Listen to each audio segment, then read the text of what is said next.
எவ்வளோ பெரிய விஷயத்தை நம்மளால் அடைய முடியும். அடைஞ்சவன் மனுஷன் தானே. உலகத்தில் ஒரே ஒரு ஆள் தான் கார் ஓட்டினான். உலகத்தில் ஒரே ஒரு ஆள் தான் கார் ஓட்டினா. காரே கிடையாதுயா, ஒரே ஒரு ஆள் தான் கார் ஓட்டினார். அவர் பேர் சொல்லு, ஸ்டீவன்சன். அது இன்ஜின் கண்டுபிடிச்சதுப்பா, ஃபோர்டு. சிம்பிளாக நினை. பெருசாக நினச்சா உன்னால் அடைய முடியாது. சிம்பிளாக நினச்சதுனால எனக்கு ஜெர்மனி யாரும் போகாத நாடு, இட்டாலி, ஃப்ரான்ஸ் 2 டைம்ஸ் போயிருக்கேன், லண்டனில் இருந்திருக்கேன். ஒரு சிம்பிள். அப்போ சொல்லுவாங்க ஃப்ளைட்டில் இருந்து ஆசையாகுது. பிளாஸ்டிக் ஃப்ளைட்டை வாங்கி வீட்டில் தொங்க விட்டு அதை பார்த்துக்கிட்டே இரு. அப்படியே காற்றுல ஆடுதா, அதில் போகிற மாதிரி ஆகும். இது பேர் ஆட்டோ சஜஷன். வெளியே சொல்லாத. ஏன் சேர்த்து பைத்தியம் பிடிச்சிருச்சு, என்னமோ தன்னால் பேசுகிறான், என்னமோ சொல்கிறான், ஆட்டோ பச்சாங்கிறான். வஹாப் சாப் எவ்வளோ சொல்லிக் கொடுத்துக்கிறாரு. அதுக்கு பண்ணி வராமல் போயிடுவா. எனக்கு நல்ல உதவி ஆக்கிது, நீனு வா, உனக்கு சில விஷயம் சொல்லித்தரேன்டாங்க. சும்மா சொல்லக்கூடாது. நிறைய விஷயம் தெரிஞ்சுக்கிட்டேன் சீதேவியினால். இன்றைக்கி இந்த காலகட்டத்தில் எத்தனையோ ஆன்மீக குருமார்கள் அவங்களுக்குண்டு ஒரு ஸ்திரத்தன்மை, அவங்களுக்குண்டு ஒரு கொள்கை இருந்தாலும் பல நேரங்களில் காசில் விழுந்துடுறாங்க. ஒரு உதாரணத்துக்கு நம்ம ஒரு குருகுலத்தில் உட்காந்துருக்கோம், 10 சீடர்கள் மத்தியில் ஒரு பெரிய உயர் அதிகாரி வந்தால் அந்த உயர் அதிகாரிக்கு தான் ஃபஸ்ட் ப்ரொஃபஷன் கொடுத்துட்டு மற்றவங்களை வெளியே போக சொல்கிறாங்க. எங்கள் ஹஜரத் வீட்டில் central railway minister CK Jaffer Sharief வர்றாரு ஹஜரத்தை பார்க்கணுண்டு. அப்போ அன்றைய காலகட்டத்தில் அங்கே வந்து ஹஜரத்துக்கு ஃப்ரெண்டு வந்து சொல்கிறாங்க, CK ஜாஃபர் ஷெரீஃப் வந்து ரயில்வே மினிஸ்டர் தங்கியிருக்காங்க, உங்களை பற்றி பார்க்கணுங்கிறாங்க. என்னை பற்றி பார்க்குறதுக்கு என்ன இருக்குது, உங்களை பற்றி கேள்விப்பட்டிருக்காங்க, ஒரு நல்ல விஷயதாரியை பார்க்கணுன்னு சொல்கிறாங்க. இந்த லொக்கேஷனில் யாருமே இந்த சரௌண்டிங்கில் உங்களை தான் சொன்னேன். ஏங்க என்னையே சொன்னீங்க, இல்லை ஒரு சில விஷயம் பேசணுமா, கூட்டிகிட்டு வாங்க.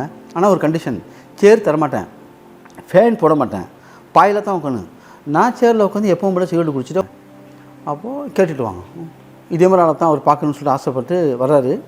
அந்த காலகட்டத்தில் நானும் இருக்கேன். CK ஜாஃபர் ஷெரீஃப் வரக்கூடிய காலத்தில் நாங்கள் இருக்கேன். வர்றாங்க, வரும்போது எப்பவும் போல் எல்லாத்துக்கும் கொடுக்குற மாதிரி பாய் கொடுக்குறாங்க. உட்கார்றாரு. அவர் வந்து பெங்களூரை சேர்ந்தவர், தமிழ் அவ்வளோவா தெரியாது. ஹஜரத்துக்கு உருது, ஃபார்சி, ஆங்கிலம் 3 மொழி நல்லா தெரியும்.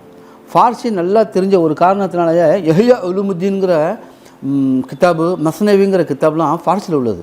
யஹ்யா உலுமுத்தீன், கீமியா சாதாத்து, இது ரெண்டுமே இமாம் கஸ்ஸாலி ரஹ்மத்துல்லாஹி அலைஹி அவங்களால ஃபார்சியில் எழுதப்பட்டது. தமிழ்நாட்டில் இன்றைக்கி யஹ்யா உலுமுத்தீனும் கீமியா சாதாத்தும் ஃபார்சியில் உள்ளதை தமிழில் டிரான்ஸ்லேஷன் பண்ணியிருக்காங்கன்னா அது முக்கியத்துவம் கொடுத்தது ஹஜரத் தான். அதுக்கு பிறகு யாரும் பண்ண மாதிரி தெரியல. அதில் அவங்க ஃபார்சி, ஆங்கிலம், உருது இதில் ரொம்ப பாண்டியத்துவம் உள்ளவங்க. அப்போ உருதில் பேசிக்கிட்டு இருக்கும்போது CK ஜாஃபர் ஷெரீஃப் வந்து கேட்குறாரு, என் மாமன் வந்து 2 மாமன், சரி ஒரு மாமன் மேற்படிப்புக்காக ஏதோ ஒரு நாட்டில் இருக்கார், இன்னொரு மகன் வந்து படிச்சுட்டு ஊரில் இருக்காப்புல, மேற்படிப்புக்காக நான் அமெரிக்கா அனுப்பவா இல்லை லண்டன் அனுப்பவா, ஒரே குழப்பமாக இருக்குது, அது விஷயமாக தான் நான் இப்போது உங்களை பார்க்க வந்தேன் ஏங்கும்போது அப்படியே காது கொடுத்து கேட்டுக்கிட்டு இருந்தாங்க. அப்படியே கேட்டுக்கிட்டு இருந்தவங்க வந்து அதுக்கு பதிலே சொல்லலை. டக்குன்னு முகத்தை திருப்பிட்டாங்க. அவர் படம் உட்காந்துருக்க பதில் சொல்லுவாங்கன்னு நல்லா ஆர்குமெண்ட் படிச்சு இல்மை பற்றி பேசிகிட்டு இருக்கும்போது மாணவருடைய கல்வி விஷயம் பேசும்போது டக்குன்னு உன்னிப்பாக கவனிச்சவங்க முகத்தை திருப்பிட்டு டீயை ஊற்று பண்ணாங்க. யூசப் டீ ஊற்றி கொடுக்கும்போது CK ஜாஃபர் ஷெரீஃப்லாம் டீயும் கொடுக்கல. அவர் பாட்டு உட்காந்துருக்காங்க. ஒரு 10 நிமிஷம் 1/4 மணி நேரம் அமைதி நிலவுனுச்சு.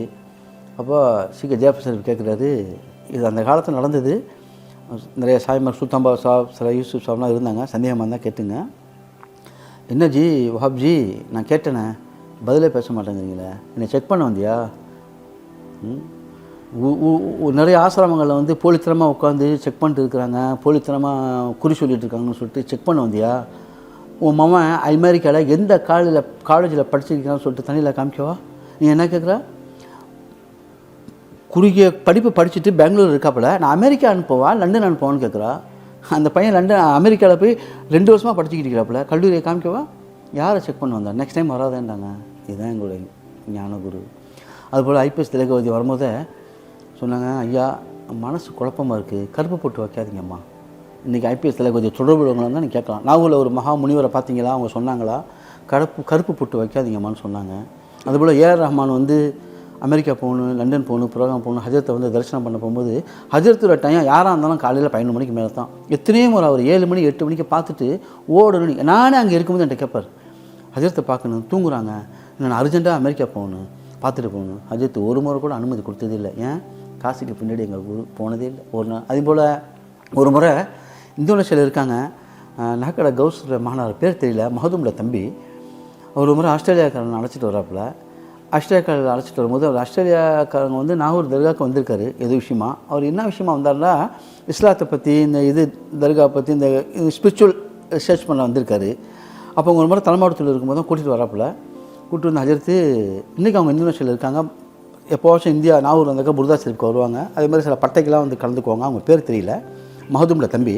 அதே திரும்பி ஆஸ்திரேலியா என் ஃப்ரெண்டு விளக்காரு கூப்பிட்டு வந்திருக்கிறேன், கொஞ்சம் அவருக்கு சில விஷயங்கள் தெரியணுமா இஸ்லாத்தை பற்றி, கூட்டிகிட்டு வாங்க. கூட்டிகிட்டு வரும்போது அவருக்கு ஒன்றுனா இஸ்லாம்டா என்ன, அல்லாண்டா என்ன, தொழுகண்டா என்னான்னு பேசிக்கிட்டு இருக்கும்போது இது போல் இங்கே இருக்காங்களே, இது எதுக்கு இங்கே போகிறீங்க, இது இல்லை அல்லாவா, இது அல்லா இல்லைங்க, இறைவனுடைய நேசருங்க, இறைவன் நேசனுடைய தன்மை என்ன, இதுமாரி தன்மை இல்லையா, முஸ்லீமில் ஒன்று தானே வணக்கத்துக்குரிய இறைவன் மட்டும்தானே, நீங்கள் ஏன் தர்காவுக்கு போகிறீங்கன்னு சொல்லும்போது எடுத்து சொல்ல ஒரு ஆர்குமெண்ட் பண்ணுற மாதிரி கோவத்தை வர வைக்கிற மாதிரி ரொம்பவும் ஒரு காரசாரமாக விவாதம் பண்ணும்போது அது ஒன்றுமே பேசலை. அந்த சிகரெட் ஆஸ்திரேலியாவில் வச்சுட்டு உரிக்க அந்த வெள்ளைக்கனுடைய பிச்சுட்டுரையை தான் பார்த்தாங்க. பார்த்த பார்வையில் எந்திரிச்சிட்டு no no something is the நோன்னு சொல்லிட்டு கத்திட்டே ஓடினாப்புல. இந்த சம்பவம் சாதிக்கு யூசுப் சாப் ஏன் யார் கூட்டிகிட்டு வந்தாங்களா, மகதூம்ல தம்பி, அவங்கள்ட்ட கூட கேட்டு பாருங்கள். இதெல்லாம் எதுக்கு சொல்ல வரேன்டா, கங்கட்டி வித்தல்ல, இதெல்லாம் எதுக்குண்டா அவங்க அடிக்கடி என்ற சொல்கிறது சக்தியை வளர்த்துக்க. எப்படியா சேர்த்து ஒரு தலைமாட்டத்தில் ஒரு குழு ஒரு ஓட்டு வீட்டில் ஒரு சும்மா ராஜா மாதிரி இருக்கீங்க, பெரிய பேரெல்லாம் வர்றாங்க, தலையில் உட்கார வைக்கிறீங்களே, சக்தியை வளர்த்துக்க. நீ சக்தியை உன்னுடைய பவரை நீ வளர்த்துக்கிட்டீண்டா நீ யாராக இருந்தாலும் உனக்கு துச்சமாக தெரியும். யாருண்டா இந்தியாவுடைய பிரதமராக இருந்தாலும் உனக்கு துச்சமாக தெரியும். நீ பாட்டுக்கு போவா, டீ குடிச்சிட்டு போயிட்டப்பா, அவங்க ஒரு கூட்டம் நின்றுக்கிட்டுப்பாங்க, கமல்ஹாசன் நிற்பாங்க, ரஜினிகாந்த் நிற்பாங்க, கூட்டமாக அவங்களெல்லாம் உனக்கு பெருசாக தெரியாது. ஏன் நீ உண்மையாக அறிஞ்சிடல, நீ சக்தியை வளர்த்துக்க. எப்படியா எடுத்து இது மாதிரி நானும் உட்காரவா, அடித்தே உன்னை சாவடிச்சிடும், ஜனங்க உன்னை அடித்தே சாவடிச்சிடும். சக்தியை வளர்த்துக்க. நீ சக்தியை வளர்த்துக்கினா உன்னை தேடி வரணும், ஜனங்க வரும். உண்மையாயிரு, நான் வைப்பேன்னு நிறையா சொன்னாங்க. ஒன்றும் இல்லை, ரெண்டு இல்லை. இனி எதிர்காலத்தில் பேசக்கூடிய வாய்ப்பு இருந்தால் இன்னும் நான் சிலது சொல்ல ஆசைப்பட்றேன். இன்ஷா அல்லாஹ் சொல்லுவேன்.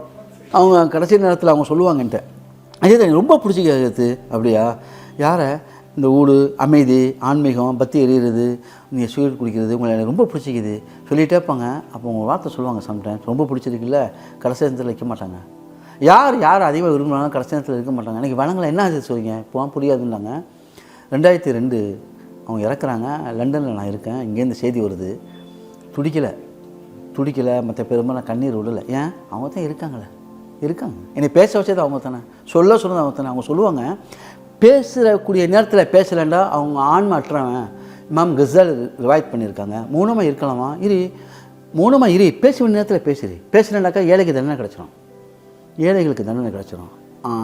அநீதி அதாவது அநியாயக்காரங்க வந்து தப்பிச்சிடுவாங்க, அநீதி இழைக்கப்பட்டவங்க தண்டனை. பேசுகிற நேரத்தில் பேசுவாங்க. இன்றைக்கி பேசுவது அது தான். கடைசி நேரத்தில் நான் லண்டனில் இருந்தேன். ஆனால் அந்த லண்டனில் போய் இறங்கி ஹஜரத்தோட உறவில் இருந்தேன். ஒவ்வொரு பர்த்டேயும் அக்டோபர் 8ஆம் தேதி இரவு கரெக்டாக 12 மணிக்கு விஷ் பண்ணுறது நான் தான். அதை அடிக்கடி சொல்லுவாங்க. இப்போ சாய்க்கிற மச்சான் பிள்ளை ஃபோன் அடித்தான்ப்பா, கரெக்டாக 12 மணிக்கு அடித்து ஹஜரத்து ஹேப்பி பர்த்டேங்கிறான், சிறப்பாக இருப்பீங்கிறான், சாப்பிட்டீங்களான்னு கேட்குறான். யாருமே வர்றவங்க ஃபுல்லாக அவங்க தேவையை தான் சொல்கிறாங்க. இந்த நாகூரில் வந்த உடனே ஹஜரத்து நல்லா இருக்கிறீங்களா, சாப்பிட்டீங்களா, என்னை பார்த்து நல்லா இருக்கிறீங்களான்னு யாருமே கேட்காம அவன் கேட்பான். அப்புறம் அந்த கவுஸு கவட்டப்பில் அந்த குருவி அடிப்பான். யார், சுல்தான்டா தம்பி. அவன் கேட்பான், ஹஜரத்து மாமா ஆப்ச்சி நல்லா இருக்கிறியா, என்ன லாடிக்கிட்டு இருக்கிறா, கம்ப்யூட்டரை வச்சு ஜனங்க வாசலில் வந்து 15 பேர் 20 பேர் வெயிலில் நிற்கிறாங்க, நீ கம்ப்யூட்டரை வச்சு லாடிக்கிட்டு இருக்கிறா, என்னங்க நீ லாடிக்கிட்டு இருக்கிறா, ஓது பாருங்க அவனு சொல்லுவான். எனக்கு ரொம்ப பிடிச்சிருக்கும். அதேமாதிரி இவனும் சொல்லுவான், நல்லா இருக்கிறீங்கன்னு கேட்பான். நல்லா இருக்கிறீங்களா, எதுவும் வாங்கிட்டு வரவா, சம்சா வாங்கிட்டு வரவான்னு கேட்பான். எனக்கு ரொம்ப பிடிச்சிருக்கும். ஏன்னா வரவங்க யாருமே கேட்க மாட்டாங்க. நல்லா இருக்கீங்கன்னு கேட்குறது எவ்வளோ பெரிய சந்தோஷம். யாருமே கேட்டதில்லை. அவன் கேட்பான். வரவங்க ஃபுல்லாக பெற்றுட்டு தானே போகிறாங்க தவிர நீங்கள் என்ன ஆளாக்கிறீங்க அவன் கேட்டதில்லை. இவன் தான் கேட்பான், ஏன் எனக்கு மாதிரி ஆக்கிறீங்கன்னு கேட்பான். ஒன்றும் இல்லைம்மே, எனக்கு ரொம்ப பிடிக்கும், அவன் ரொம்ப நல்லவன். ஆனால் அவனை கொண்டாடினா அவன் ரொம்ப செய்வான். அவன் வாழ்க்கையில் பாதிச்சிருக்கான். அவன் பாசத்துக்கு ஏங்குறான். யாருமே குடும்பத்தில் பாசம் காமிச்சது இல்லை. கடைசி காலத்தில் என்கிட்ட வந்து சேர்ந்தான். ஆனால் பூனை மாதிரி பார்ப்பான், இரவில் முடிப்பான், தன்னால் பேசுவான், புக்கை எடுப்பான், எடுத்த இடத்துல வைக்க மாட்டான், செருப்பை போட்டு பார்ப்பான். இன்னும் இல்லை இடத்துல செருப்பை போட்டு பார்ப்பான். ஏன்னு கேட்டால் பவர் ஏறுது ஹஜரத்து, பவர் ஏறுது ஹஜரத்துமா. அதுமாதிரி என்னத்தை சொல்கிறது, பிடிச்சிருக்கு எனக்கு. இருக்கிறான், வர்றான், நல்லா இருப்பான். அவன் நிறைய டைம் என்னை ஆசீர்வாதம் பண்ணியிருக்காங்க. அவங்களோட ஆசீர்வாதத்தில் நான் நல்லா இருக்கேன்.